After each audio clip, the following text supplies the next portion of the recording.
அதாவது corporate de addiction. சாதாரண மக்கள் வந்து குடிக்கிறதுக்கான ஒரு காரணமாக அப்படி எதை வச்சுருக்காங்கன்னு தெரியாது. ஆனால் கார்ப்பரேட் நிறுவனங்கள் உள்ளவங்க வந்து தான் வந்து இந்த மாதிரி ஒரு போதைப் பொருள் போகிறாங்கன்னா அதுக்கு வந்து நிறைய ரீசன் இருக்குது. ஒன்று ப்ராப்ளம் சால்விங், அதுக்கடுத்தது கம்ப்ரஸ்டு ஃபீலிங்ஸ், அப்புறம் அவங்களுக்குள்ள வந்து ரிப்பீட்டேட்டிவாக தொடர்ந்து வந்து சிந்தனை ஓடிக்கிட்டே இருக்கும்.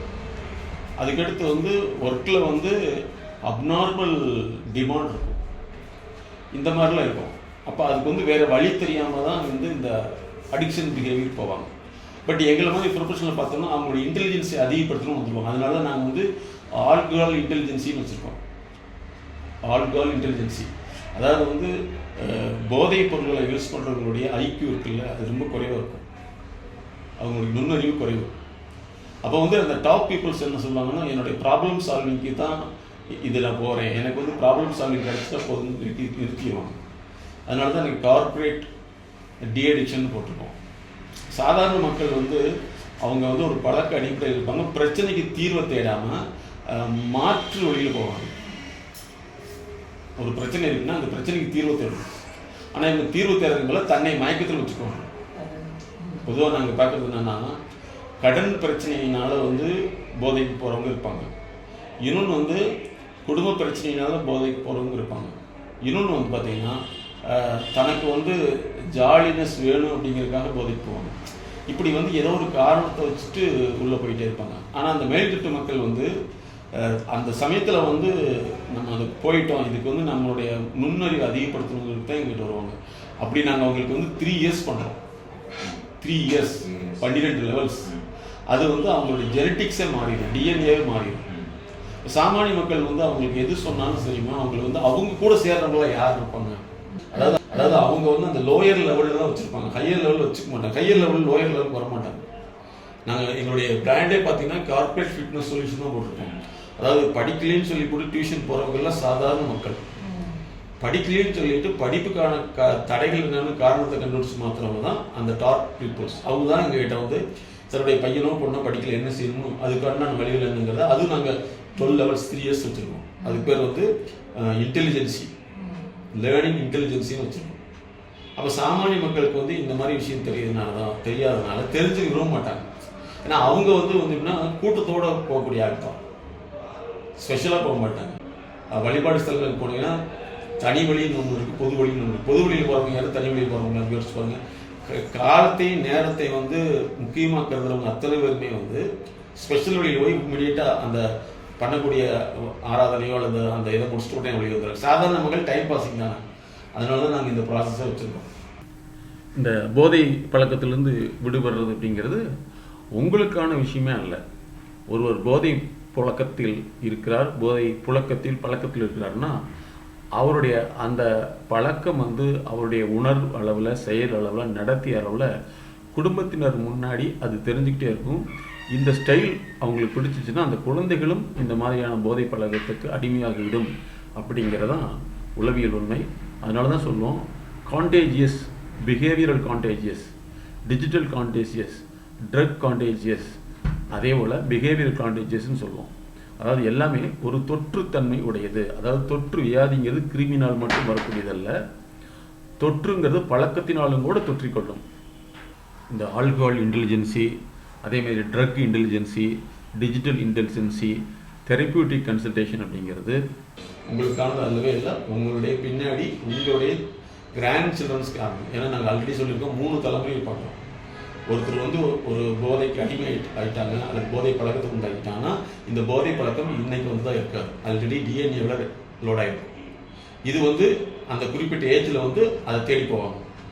அது அப்படியே அந்த சில்ட்ரன்ஸ்க்கு வந்து இதுக்கு குறைஞ்சிட்டே வரும். இப்போ பார்த்தீங்கன்னா 417 ஆக்சிடென்ட் பர் டே நடக்குது பிகாஸ் ஆஃப் இந்த ட்ரக் அண்ட் ட்ரிங்க். அதே மாதிரி வந்து பார்த்தீங்கன்னா இன்னைக்கு வந்து இந்த போதை பழக்கங்கிறது வந்து குழந்தைகள் லெவலே அதிகமாகிடுச்சு. இதுக்கு வந்து தவறு கிடையாது. காரணம் என்னன்னா, தாத்தா பாட்டி குடிக்கிறப்ப குழந்தை குடிக்காதுன்னு என்ன சொல்ல முடியும்? அதனால நாங்கள் இது உங்களுக்கு அட்வைஸ் பண்ணுறது கிடையாது, அறிவுறுத்தோம். It is awareness, not advice.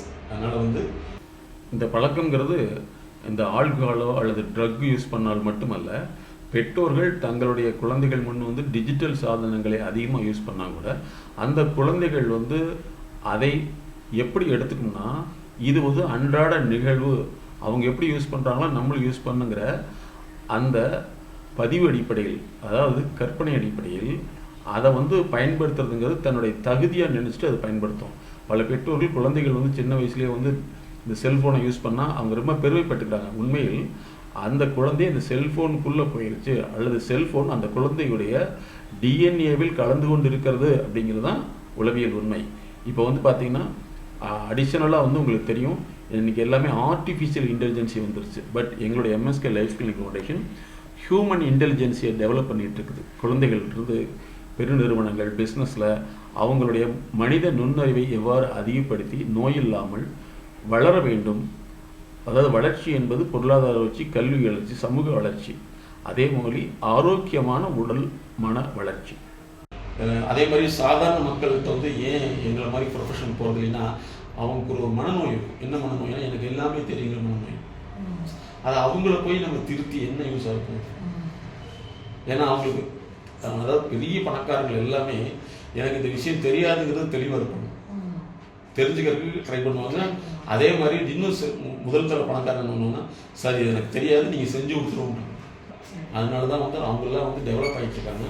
இப்போ அதனால் வந்து இப்போ த்ரோட் வேர்ல்டு வைஸ் என்ன இந்த ட்ரக்கு ட்ரிங்க்கு இதுக்கு அடுத்து டிஜிட்டல் 3 டீ தான். ஒன்று ட்ரக்கு, இன்னொன்று வந்து ட்ரிங்க், இன்னொன்று டிஜிட்டல். 3Dயில் தான் கொண்டு போகிறாங்க. இந்த 3Dயில் அடிமையாகிடுவாங்க நிறைய பேர். அடிமையாகிட்டால் ஒன்றுமே பண்ண முடியாது. அடுத்தவங்க அட்வைஸ் பண்ணுறது வேற, நாங்கள் அட்வைஸ். பணக்காரனுக்கு ஏழைக்கு அதாவது வித்தியாசம். பணக்காரருக்குமே அட்வைஸ்ன்னு ஒருத்தர் வச்சுருப்பாங்கம்மா, ஏழைக்கு வச்சுக்க மாட்டாங்கம்மா. நீங்கள் அட்வைசர் யாருக்கு இருப்பாங்க? பெரிய பெரிய பணக்காரனுக்கு அட்வைசர். இப்போ அட்வைசர் யாருக்கு இருக்கணும்? பணக்காரன் தானே. கூலிக்காரன் ஒரு ஏழைக்கு எதுக்கு அட்வைசர்? ஆனால் நம்மளுக்கு சொல்லி கொடுத்தது என்னன்னா அட்வைஸ்னா யாராவது ஒரு பிரச்சனையில் இருந்தால் இப்படி இரு அப்படி இருன்னு சொல்கிறது அட்வைஸ்ன்னு நினச்சிக்கிறாங்க. அதனால தான் நிறைய பேர் வாழ்க்கையில் ஃபெயிலியர் ஆகும். அக்செப்டன்ஸ் அப்படின்னு இருக்கும், அது இருக்காது. அந்த காம்பனண்ட் ஃபெயிலியர் ஆகிடுச்சுன்னா எடுத்துக்க மாட்டாங்க. அதை பற்றி நம்ம கண்டுக்க வேண்டியதில்லை. அது அவங்க எங்கேயாவது போய் முட்டி மோதி அவங்களே அழிச்சுக்குவாங்க.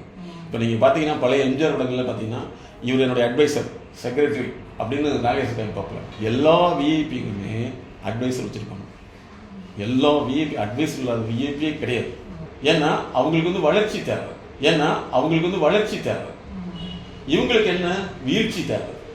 அப்போ இவங்களால வந்து எந்த தூக்கம் வந்து கவலைப்பட வேண்டாம். நீங்கள் இது வரைக்கும் வந்து தூங்குறது தூக்கம் கிடையாது, மயக்கம். அந்த மயக்கம் வந்து ஆப்டிமைசேஷன் அப்படின்னு சொல்லுவோம்.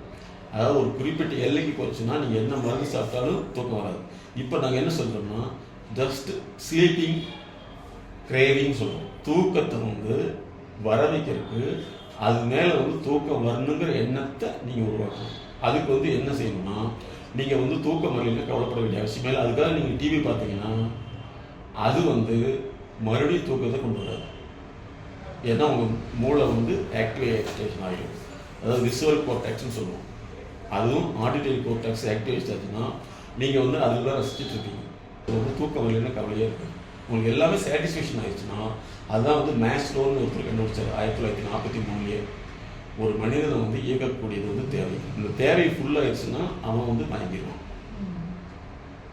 அதனால தான் வந்து பெரும்பாலும் இப்போ இருக்கிற ட்ரெண்ட்ஸ் என்னென்னா நல்லா ஞாபகத்தில் வச்சுங்க, 85% புதுசாக ஃபஸ்ட்டு ஜென்ரேஷன் தான் பெரிய ஆளாக இருக்காங்க. அப்போ 85% வந்து 2வது தலைமுறை ஏழையாக இருக்குது. அதில் 15% மட்டும்தான் 2ஆம் தலைமுறை அந்த பணக்காரங்க லெவலில் மெயின்டைன் பண்ணுறாங்க. சரிங்களா? அதனால் வந்து தூக்கம் வரலைன்னா பரவாயில்ல. அந்த தூக்கம் வரலைங்கிற எங்ககிட்ட கேளுங்க, நாங்கள் சொல்கிறத மட்டும் மைண்டில் வச்சுங்க. அதே மாதிரி 83% குழந்தைகள் வந்து ஸ்கூலில் எல்கேஜியில் உட்கார மாட்டேங்குது. மென்டார்னா நம்மளை வந்து சரிப்படுத்துகிறோம். பொதுவாக வந்து எல்லாமே சொல்லக்கூடியது என்னென்னா எனக்கு தூக்கம் வரல, அதனால தான் இந்த போதைப் பொருட்களை பயன்படுத்துங்கிறாங்க. ஆனால் தூக்கம் என்பது நாம் மனது அமைதி அடைந்த பின் வரக்கூடிய ஒரு நிலை தான். அதெல்லாமல் மற்ற புறப்பொருள்களினால், அது ட்ரக்காக இருக்கலாம், ட்ரிங்க்ஸாக இருக்கலாம், இந்த மாதிரி ஏதாவது ஒன்று பயன்படுத்தி அது வருதுன்னா அது தூக்கம் அல்ல, அது மயக்கம். பெரும்பாலும் இன்னொரு காரணம் என்னென்னா இந்த மாதிரி பயன்படுத்தக்கூடியவங்க தூக்கத்தில் வந்து தூங்குற மாதிரி இருக்கும், ஆனால் பல எண்ணங்கள் ஓடிக்கிட்டே இருக்கும். அந்த எண்ணங்கள் பல நேரங்கள் வந்து கனவு மாதிரி வந்து பயப்படுத்தும். பல நேரங்களும் நினைவாக வந்து மனசை உறுத்தும். அப்போ எங்களுடைய எம்எஸ்கே லைஃப் கிளினிக் ஃபவுண்டேஷனில் தாட் டயாலிசிஸ், திங்கிங் டயாலிசிஸ்ங்கிற ஒரு ப்ராசஸ் வச்சுருக்கோம். இதன் மூலமாக அவருடைய சிந்தனை எண்ணம் இது எந்த அளவுக்கு அவருக்கு டிஸ்டர்பன்ஸாக இருக்குது, அது எப்படி வந்து அவருக்கு டிஸ்டர்பன்ஸாக மாறிச்சு, அதற்கான ஆரம்ப கால உளவியல் சார்ந்த வாழ்வியல் சார்ந்த காரணங்கள் என்ன. அதாவது என்னென்னா, எங்களுடைய எம்எஸ்கே லைஃப் கிளினிக் ஃபவுண்டேஷன் வந்து ஒரு ஸ்பெஷல் அனாலிசிஸ் வச்சுருக்கோம். அது குழந்தைகளாக இருந்தாலும் சரி, பெரியவங்களாக இருந்தாலும் சரி. அது என்னென்னா, அனலைசிங் ஏர்லி சைல்டுஹுட், அதாவது ஆரம்பகால குழந்தை பருவ காலத்தில் ஏற்பட்ட பல நிகழ்வுகள் தான் இப்போ இருக்கிற பல நிகழ்வுகளுக்கு மறைமுக தூண்டலாக இருக்கும். இன்னும் சொல்லப்போனால் 70% பிரச்சனைகளுக்கு காரணம் குழந்தை பருவத்தில் ஏற்பட்ட வாழ்வியல் முரண்பாடு, உடல் சார்ந்த மனம் சார்ந்த பல்வேறு சிக்கல்கள் அப்படிங்கிறது தான் ஒரு உளவியல் சார்ந்த ஆய்வறிக்கை. உங்களுக்கு என்னென்னமோ எண்ணங்கள் ஓடும். அது தப்பாக இருக்கலாம், கெட்டதாக இருக்கலாம், அசிங்கமாக இருக்கலாம், சந்தேகமாக இருக்கலாம், கோபமாக இருக்கலாம், வருத்தமாக இருக்கலாம், ஏமாற்றப்பட்டதாக இருக்கலாம், குற்ற உணர்வாக இருக்கலாம். அடுத்தது வந்து நம்ம மற்றவங்க என்ன நினைப்பாங்களோ அப்படிங்கிற எண்ணமாக இருக்கலாம். அதுக்கடுத்து வந்து நம்ம வாழ்க்கையில் வந்து எல்லாத்தையுமே அனுபவிக்கலன்னு இருக்கலாம், அல்லது வாழ்க்கையில் வந்து அனுபவிக்கிறப்பெல்லாம் காசு கிடைக்கல, இப்போ எல்லாம் இருக்குது அனுபவிக்க முடியலன்னு இருக்கலாம். அதுக்கடுத்து வந்து நம்ம நண்பர்கள் சார்ந்து நம்ம ஏமாற்றோம், அல்லது நண்பர்கள் நம்ம ஏமாற்றிட்டாங்க, சின்ன வயசுல இதெல்லாம் பண்ண முடியல, அப்புறம் பெருசான இதெல்லாம் செய்ய முடியல, இப்படின்னு ஒரு எண்ணம் வரும். அதுக்கடுத்து வந்து நம்மளை யாருமே புரிஞ்சிக்க மாட்டேங்கிறாங்க, நம்ம வந்து நம்மளோட சூழ்நிலை என்னன்னு தெரிய மாட்டேங்குது அப்படிங்கிற எண்ணம் வரும். இந்த எண்ணங்களை வந்து நாங்கள் அனலைஸ் பண்ணுவோம். இது உங்கள் மனசில் வந்து அறிவு பாதைன்னு சொல்கிறோம்.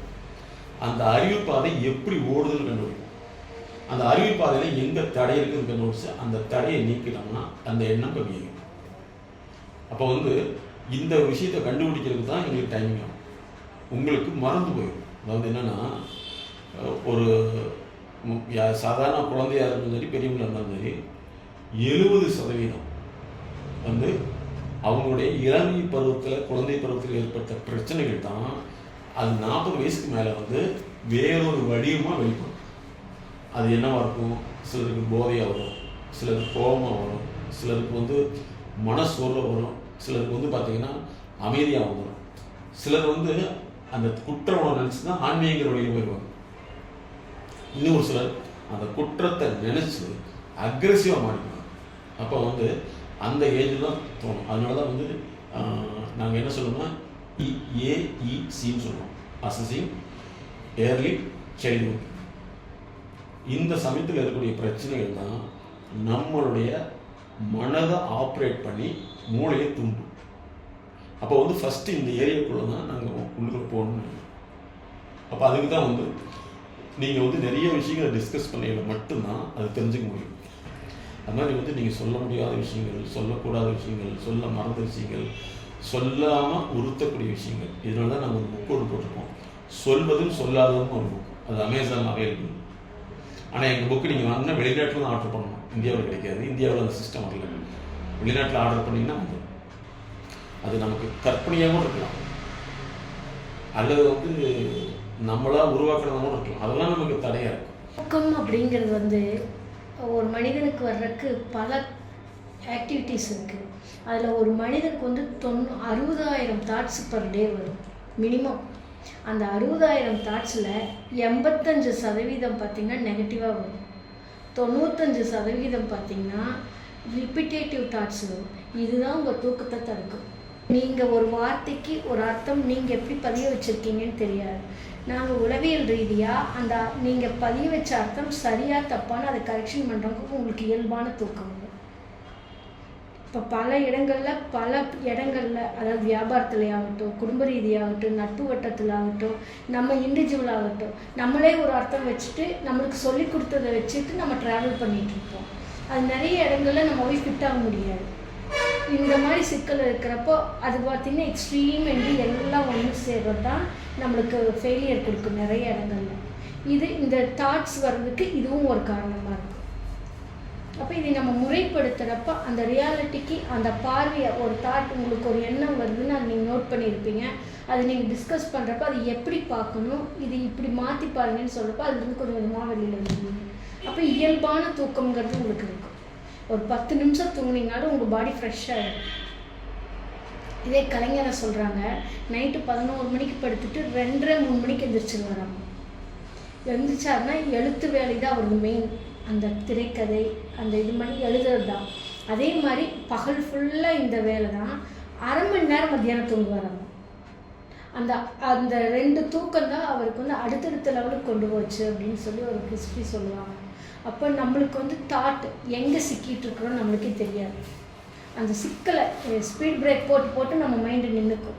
அதை ரிலீஸ் பண்ணுறதுக்கு எங்களோட அந்த இது சொல்கிறோம், மென்டாரிங் சொல்கிறோம், அட்வைசர் சொல்கிறோம். அந்த மாதிரி நாங்கள் உங்களுக்கு சப்போர்ட் பண்ணுறோம் உங்கள் தாட்டை. அது ஒரு ஸ்டேஜுக்கு அப்புறம் ஒரு 3 மாதம் 6 மாதம் நாங்கள் சொல்கிறோம். அந்த பீரியடுக்கு அப்புறம் இந்த மைண்ட் செட் நாலேஜ் தெரப்பியில் நீங்கள் ஒர்க் பண்ணி பழகிட்டீங்கன்னா இதுக்குள்ளே நீங்களே ட்ராவல் பண்ண ஆரம்பிச்சிருங்க. மனசுங்கிறது நான் என்ன சொல்கிறேன்னா, எங்களுடைய மைண்ட் செட் நாலேஜ் கோட்பாட்டின்படி அறிவினுடைய தொகுப்பு தான் மனசுன்னு சொல்லுவோம். நீங்கள் வந்து கண்டது, கேட்டது, கெட்டது, போனது, வந்தது இப்படியெல்லாம் நீங்கள் ஒன்று மனசுக்குள்ளே வந்து பதிவு பண்ணி வச்சுருப்பீங்க, அல்லது உங்களுக்குள்ளே பதிவாயிருக்கு. அதனுடைய அடிப்படையில் நம்ம வேலை செய்வோம்.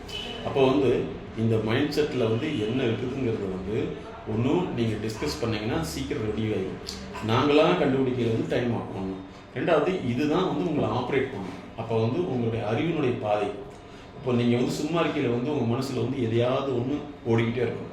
அந்த ஓடுறதை வந்து நாங்கள் கண்டுபிடிச்சா தான் நீங்கள் எங்கே கீழே விழுந்திருக்கீங்க, அல்லது எது உங்களுக்கு பேனிக்னு சொல்லக்கூடிய பயமாக இருக்குது, எது வந்து ஃபியருங்கிறதா இருக்குது. பேனிக் அப்படின்னா பீதி, ஃபியர்னா பயம், அதுக்கடுத்து வந்து ஆங்ஸைட்டி ஒரு படபடப்பு, அதுக்கடுத்து வந்து டிப்ரெஷன், நமக்குள்ளே வந்து உள்ளுக்குள்ளே போயிருப்போம். இன்னொன்று வந்து பார்த்தீங்கன்னா பலருக்கு வந்து இந்த ஆங்ஸைட்டிங்கிறது அடிக்கடி கைகால் நடுக்கமாக வரும். அதுக்கப்புறம் வந்து பாத்ரூமில் போய் உட்கார்ந்தோம்னா ஒரு பயமாக இருக்கும், குளிக்கிறப்ப தலை சுற்றுற மாதிரி இருக்கும்.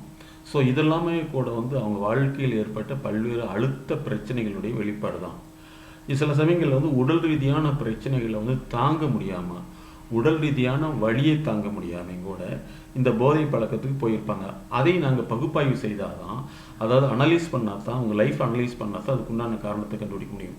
மனிதர்கள் 2 வகையில் வந்து இதுக்கு ரொம்ப பழக்கமாயிடுறாங்க இந்த போதை பழக்கத்துக்கு. அதில் ஒன்று வந்து உடல் சார்ந்த வலி, இன்னொன்று மனம் சார்ந்த வலி. இந்த 2க்கு அப்பால் என்னென்னா, பல பேர் வந்து பழக்கத்தின் அடிப்படையில், தகுதியை வளர்த்துக்கணும் அடிப்படையில் ஒரு பிஸ்னஸ் பண்ணோம்னா இந்த மாதிரி ட்ரக் யூஸ் பண்ணணும், ட்ரிங்க்ஸ் யூஸ் பண்ணணும் அப்படின்னு சொல்லிட்டு, அதே மாதிரி நட்பினுடைய ஒரு அங்கீகாரத்துக்காக அல்லது தன்னை பெரிய மனிதனாக காட்டிக்கொள்வதற்கு இதுதான் ஒரு வழி, அல்லது இதுதான் வந்து ஒரு சாதாரணமான ஒரு செயல் அப்படிங்கிறதுக்காக இந்த வேலையை செய்வாங்க. இன்னும் ஒரு சிலர் தன்னுடைய அடக்க முடியாத பிரச்சனைகளை வெளியே பேசுறதுக்கு, அடுத்தவங்களை போய் சத்தம் போட்டு மிரட்டுறதுக்கு இந்த ஒரு போதை அப்படிங்கிறத வந்து ஒரு வடிகாலாக பயன்படுத்துவாங்க. இப்படி பல காரணங்களை வந்து அவங்களோட, அதாவது இந்த பழக்கத்தில் உள்ளவரோடு நாங்கள் பயணிக்கிறோம். நாங்கள் வந்து கன்சல்டேஷன் அப்படிங்கிறத வந்து கிளினிக் வர சொல்லி கொஞ்சம் நேரம் கொடுக்கறது மட்டும் இல்லாமல் எங்களுடைய MSK மைண்ட் பார்ட்னர்ஷிப் ப்ரோக்ராம்ங்கிறது அங்கே 90 நாள் அவர்களோடு பயணிக்கிறோம். அது பை டிஜிட்டலி. ஸோ இப்படி அவர்களோடு பயணித்து அவர்களுடைய முழுமையான ஒத்துழைப்பின் அடிப்படையில் தான் இந்த போதை அல்லது எதெல்லாம் அவர்களுக்கு பிரச்சனையாக இருக்குதோ அதிலிருந்து வெளிக்கொண்டு வரக்குண்டான அனைத்து விதமான உளவியல் பகுப்பாய்வையும் நாங்கள் செஞ்சுட்டு வரோம். அந்த தாட்டு வந்து ரொம்ப தாறுமாற போயிடும். அதாவது உங்களை அறியாமையே வந்து ஒரு எண்ணம் ஓடிட்டு இருக்குன்னா அது பேர் தாட்டு. நீங்கள் வந்து ஒரு எண்ணத்தை எடுத்து அதை பற்றி ரொம்ப யோசித்து அதுக்குள்ளே என்ன ஏன் இப்படி ஆகிப்போச்சு, இப்படி ஆகும் நினைக்கவே இல்லையே, இந்த மாதிரி ஆயிடுச்சு அப்படின்னு சொல்லி நீங்கள் அதை பற்றி அதுக்குள்ளேயே போயிட்டு இருந்தீங்கன்னா அது பேர் திங்கிங், சிந்தனை. இப்போ 2 ஓடையில் வந்து நம்ம உடம்பு வந்து என்ன ஆயிரும்னா, ஒன்று அதிகமாக சோர்வெடுத்து ஃபெட்டிக்னு சொல்லுவோம், இல்லையா அதிகமாக வந்து கவலைப்படக்கூடியதாக இருந்துச்சுன்னா சோர்வு, அதே மாதிரி கோவப்படக்கூடியதாக இருந்துச்சுன்னா அதுதான் வந்து படபடப்பு. 2 நிலை வந்துடும். அப்போ நாங்கள் என்ன செய்யறோம்னா, அந்த சோர்வுக்கா இருக்குதா அல்லது படபடப்பு வருதான்னு சொல்லிட்டு உங்களுடைய சிந்தனை வந்து தாட் டயாலிசிஸ்ன்னு சொல்லுவோம். எப்படி வந்து ரத்தத்தை டயாலிசிஸ் பண்ணுறாங்களோ அதுவே தாட் டயாலிசிஸ்ன்னு சொல்லுவோம். அதே மாதிரி திங்கிங் டயாலிசிஸ்ன்னு சொல்லுவோம். இந்த டயாலிசிஸ் பண்ணுறதுங்கிறது உங்கள் மூலமாக நாங்கள் கண்டறிந்து எந்த தாட் உங்களை டிஸ்டர்ப் பண்ணுது, எது வந்து உங்களை வந்து ஆக்டிவேட் பண்ணுதுன்னு ஃபைண்ட் பண்ணணும். அதை பண்ணிவிட்டு அதுக்கு தகுந்த மாதிரி வந்து காக்னிட்டிவ் தெரப்பின்னு சொல்லுவோம். அதை கொடுக்க அந்த தாட் வந்து குறைஞ்சிடும். அப்படி தாட்ஸ் வந்து எது வருது, சர்க்கரை வியாதிக்கு காரணம் மன அழுத்தம்னு சொல்கிறாங்க, ஹார்ட் ப்ராப்ளத்துக்கு காரணம் மன அழுத்தங்கிறாங்க. நாங்கள் என்ன சொல்கிறோம்னா, மனசை யார் அழுத்துறா, யாரும் அழுத்து கொண்டு முடியாது.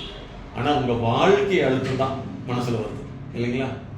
அது குடும்பமாக இருக்கலாம், நட்பாக இருக்கலாம், பணமாக இருக்கலாம், பாசமாக இருக்கலாம், அல்லது வந்து சமூகமாக இருக்கலாம், நம்பிக்கையாக இருக்கலாம், கலாச்சாரமாக இருக்கலாம். இந்த மாதிரி அழுத்தங்கள் தான் நம்ம மனசில் வந்து உறுத்திக்கிட்டு இருக்கும். அந்த உறுத்தலை சரி பண்ணிட்டோம்னா உங்களுக்கு வந்து டயபெட்டிக்குடைய இது வந்து குறையும், ரத்த அழுத்தத்துடைய ஸ்பீடு குறையும். இப்போ இந்த மாதிரி தான் எங்ககிட்ட ஒருத்தவங்க வந்தாங்க சார். அவங்களுக்கு வந்து இந்த ஆம்புலன்ஸ் சத்தம் கேட்டாலே படபடப்பாயிடும், குப்புன்னு வேர்த்துரும், மயக்கம் போட்டு விழுந்துருவாங்க. அந்த சத்தம் எங்கேயாவது கேட்டுருமோன்னு 2 காலில் பஞ்சு வச்சுட்டு தான் இருப்பாங்க. ஒரு வாசல் உட்காந்தா கூட அந்த மாதிரி தான். அவங்கள ஸ்டெப் பை ஸ்டெப்பாக நாங்கள் அனலைஸ் பண்ணி அவங்க டிஸ்கஸ் பண்ண அவங்களோட தாட்டு, எனக்கு இந்த மாதிரி தோணுது, இப்படி இருக்குதுன்னு ஒவ்வொன்றா அவங்க டிஸ்கஸ் பண்ணுவாங்க. அதை நாங்கள் கண்டுபிடிச்சி மாற்றி அமைக்கிறப்போ அதுலேருந்து வெளியில் வர்றாங்க. அப்போ ஏன் அந்த ஆம்புலன்ஸ் சத்தம் கேட்டானா அவங்களுக்கு நடந்த இன்சிடெண்ட்டு டைரெக்டாக சொல்ல தெரியாது. எனக்கு இதுதான் நடந்துச்சுன்னு சொல்கிறது ஒரு வகை, அது எப்படி சொல்கிறதுன்னு தெரியாமல் இருக்கிறது ஒரு வகை. அப்போ பல கட்டங்களுக்கு அப்புறம் தான் சொல்கிறக்கு அவங்களுக்கு தெரியும். நாங்கள் இதை கண்டுபிடிச்சி மாற்றி அமைக்கிறது தான் நம்மளோட அட்வைசர் அண்டு மென்டாரிங் ப்ரோக்ராம்னு சொல்கிறோம். அப்போ அவங்களுக்கு வந்து ஏன் அது நடந்துச்சுங்கிற பட்சத்தில் பார்த்தோம்னா, அவங்க சிறு வயசாக இருக்கிறப்ப அவங்க பேரண்ட்டோட, அதாவது அம்மா பாட்டின்னு சொல்கிறவங்க உடம்பு சரியில்லைன்னு ஆம்புலன்ஸில் வச்சு வர சொல்லி திடீர்னு கூட்டிகிட்டு போகிறாங்க. இவங்க பாட்டியோட ஒரு அட்டாச்மெண்ட் அதிகம். அப்போ திடீர்னு ஏதோ வண்டியில் வச்சு கூட்டிகிட்டு போகிறப்ப இறந்துடுறாங்க.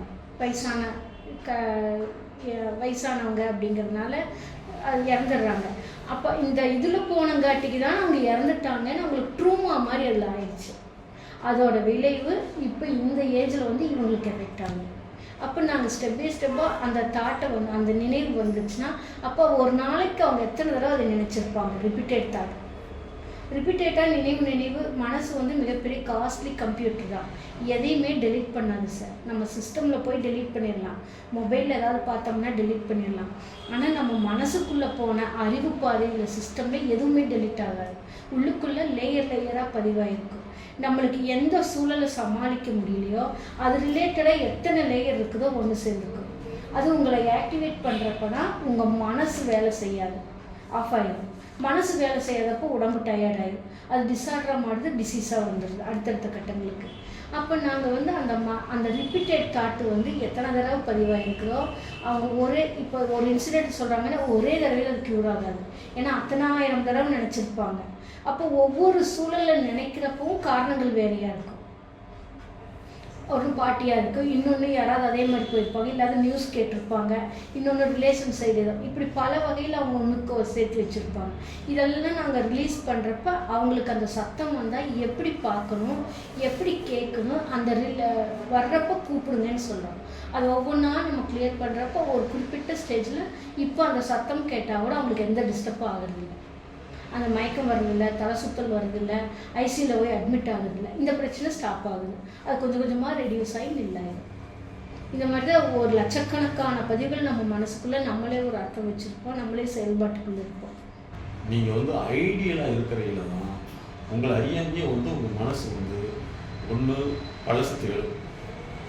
பழசில் வந்து போர் அடிச்சுன்னா புதுசாக ஒன்று உருவாக்கும். புதுசுலேயே வந்து போர் அடிச்சுன்னா ஒரு எம்டினஸ் வரும். அப்போ நமக்கு தெரிஞ்ச பழக்கத்தை நம்ம செய்வோம்.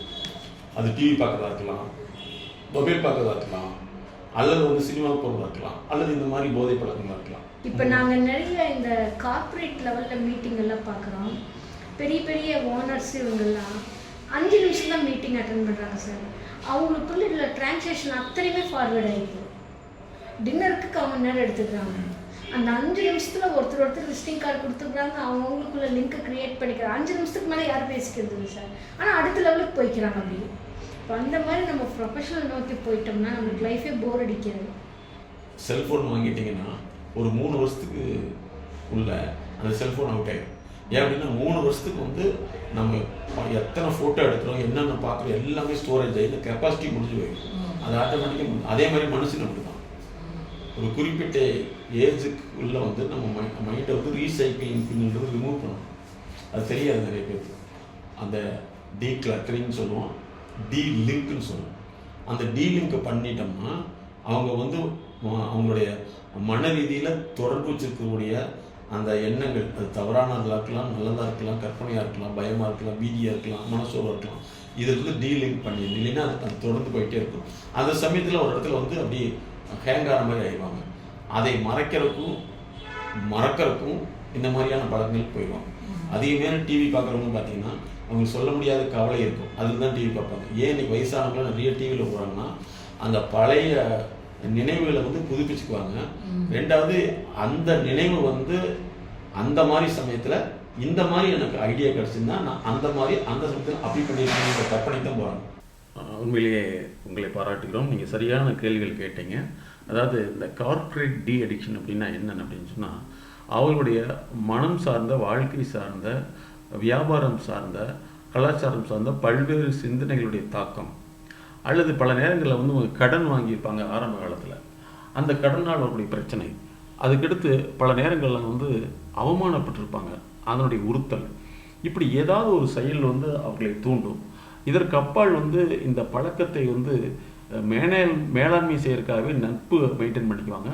நட்பு இவங்களுக்கு ஃப்ரீயாக வாங்கி கொடுக்கறக்காங்க அப்படிங்கிறதுக்காக அடுத்தது இவங்களுக்கு வாங்கி கொடுப்பாங்க. இப்படி வந்து இந்த ஃப்ரெண்ட்ஷிப் அப்படிங்கிற பேரில் ஒரு சுழற்சி நடக்கும். அப்போ எங்களுடைய கார்ப்பரேட் டி அடிக்ஷன் தெரப்யூட்டிக் கன்சல்டிங்கில் வந்து alcohol intelligence, drug intelligence, digital intelligence, இது மாதிரி அவர்களுடைய வாழ்வியல் சார்ந்த பல்வேறு ஆய்வுக்கு பின் அவர்களுடைய வந்து முறைப்படுத்துகிறோம். இது பேர் வந்து ஹியூமன் இன்டெலிஜென்சி மென்டாரிங் ப்ரோக்ராம் சொல்லுவோம். நாங்கள் யாருக்கும் அட்வைஸ் பண்ணுறதோ கவுன்சிலிங் பண்ணுறதோ கிடையாது. அவர்களுடைய நுண் பிரச்சனைகள், நுண் இயக்கங்கள், அவர்களை அறியாமல் அன்கான்சியஸ் இன்ஃப்ளிக்ட்னு சொல்லக்கூடிய அவர்களை அறியாமலேயே அவர்களை இயங்கிக் கொண்டிருக்கும் பல்வேறு வாழ்க்கை சூழலில் உள்ள அழுத்தங்களை கண்டறிந்து மாற்றம் தான் எங்களுடைய MSK digital intelligence, MSK drug intelligence, MSK alcohol intelligence ப்ரோக்ராமுடைய சிறப்பு இயல்பாக இருக்கிறது.